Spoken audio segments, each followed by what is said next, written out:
If you play video games like World of Tanks or War Thunder, you know the feeling. You're driving a Sherman or a T-34, and suddenly you see it around the corner, a boxy, invincible monster, the Tiger, or perhaps the legendary Maus. You panic, you fire, and your shell bounces off harmlessly. In the gaming world, German heavy tanks are the ultimate predators. They are the kings of the battlefield. But history is not a video game. In reality, if you were a German commander in 1944, seeing a supertank arrive at your position didn't always make you happy. It often made you anxious. Because you knew that while this steel beast had the thickest armor in the world and the biggest gun, it had one fatal flaw. It probably wouldn't make it to the battle. Today, we are going to look under the armor of the Third Reich's obsession with size. We are going to examine the Tiger II, the Jagdtiger, and the monstrous 188-ton Maus. We will uncover why the engineering genius of Germany produced weapons that were too heavy to cross bridges, too thirsty for fuel, and too complex to fix. This is the story of how Hitler's obsession with bigger is better actually helped the Allies win the war. To understand the failure, we first have to understand the fear. In 1941, when Germany invaded Russia, they met the Soviet T-34. It was a shock. The German anti-tank guns couldn't penetrate its sloped armor. The panic from this encounter birthed the Tiger. The Tiger. I was a terrifying weapon. With its 88mm flak gun, it could blow the turret off a Sherman tank from 2 kilometers away. Allied crews called it Tiger Phobia. They were genuinely afraid. But even the Tiger Frei, as scary as it was a maintenance nightmare. Its complex wheels got stuck with mud and ice. If the transmission broke, which happened constantly, you needed another heavy vehicle just to tow it away. But Hitler wasn't satisfied. He didn't want a good tank, he wanted an invincible one. He wanted a fortress on tracks. And this is where the engineering madness began. Enter the Tiger II, also known as the King Tiger. On paper, it was a masterpiece. It weighed nearly 70 tons. It had sloped armor that was virtually impenetrable from the front. Its gun, the long-barreled 88, could kill anything the Allies had. But in the real world, physics is a harsh mistress. The King Tiger was powered by the same engine used in the much lighter Panther tank. Imagine putting a Honda Civic engine inside a semi-truck. It was woefully underpowered. The strain on the transmission was catastrophic. Drivers had to be extremely gentle. If they accelerated too hard, the gears would shear off. If they turned too sharply in the mud, the final drives would explode. There are reports from the Battle of Normandy where King Tigers were abandoned by their crews not because they were destroyed by the enemy, but because they ran out of fuel or simply broke down on the side of the road. And when a 70-ton tank breaks down, you can't just push it. You have to blow it up with dynamite so the enemy doesn't capture it. But the King Tiger was just the beginning of the insanity. Hitler demanded something even bigger. He turned to his favorite engineer, Ferdinand Porsche. Porsche was a genius, but he was also a mad scientist. He designed the Maus. The Panzer VIII Maus is the heaviest fully enclosed armored fighting vehicle ever built. It weighed 188 tons. To give you some context, that is the weight of 30 African elephants, or 3 modern M1 Abrams tanks stacked on top of each other. The design was absurd. It was so heavy that no bridge in Europe could hold it. If the Maus needed to cross a river, it couldn't use a bridge. Porsche came up with a ridiculous solution. The tank had to submerge. It would drive underwater across the river bottom, breathing through a giant snorkel, while another tank on the shore provided electricity through a cable. Think about the logistics of that in the middle of a retreat. You are under fire, and you have to set up a snorkeling system for your tank. The engine of the Maus was a hybrid. It used a massive aircraft engine to power an electric generator, which then turned the tracks.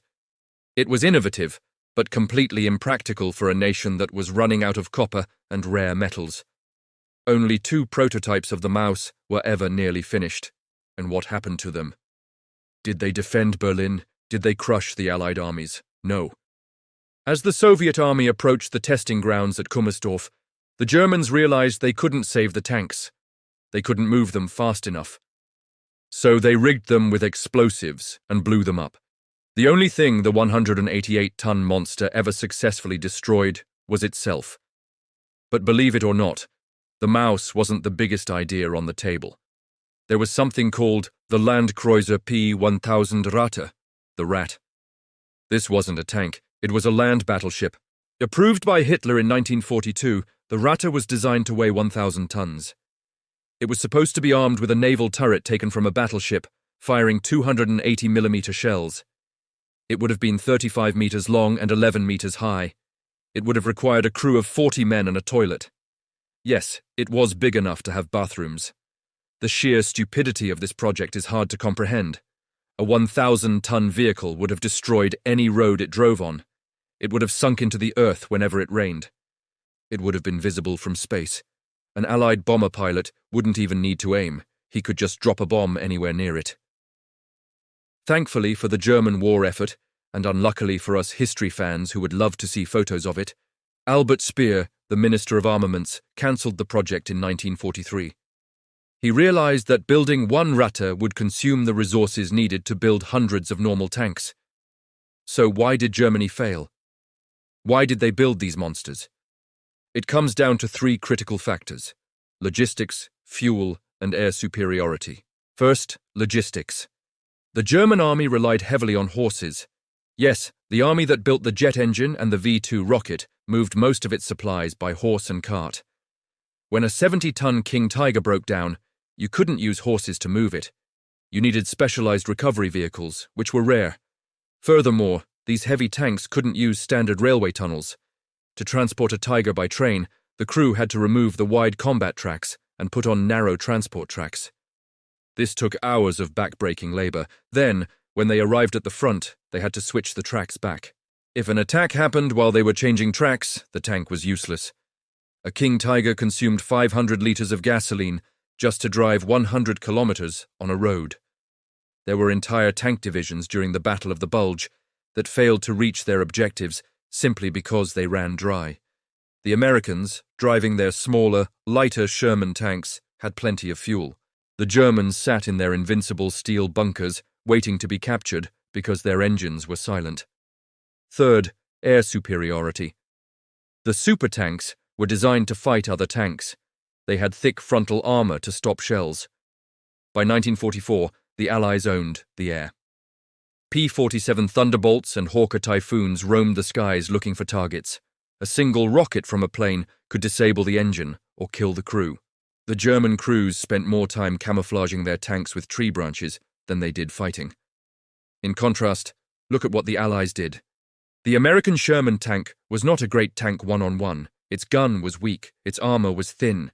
German crews called them Ronsons, after a lighter brand, implying they burned easily. But the US built 50,000 of them.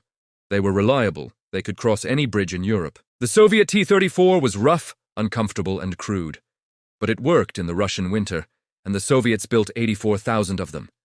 Germany built only 1,300 Tiger Is and less than 500 King Tigers. They were handcrafted masterpieces of engineering, but war is not an art gallery. War is an industry.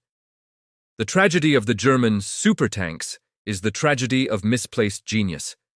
The engineers solved incredibly difficult problems. They figured out how to move 188 tons with electricity. They built the most accurate guns in history. But they failed to ask the most important question: is this actually useful? Hitler's obsession with size blinded him to reality. He believed that one wonder weapon could turn the tide of the war.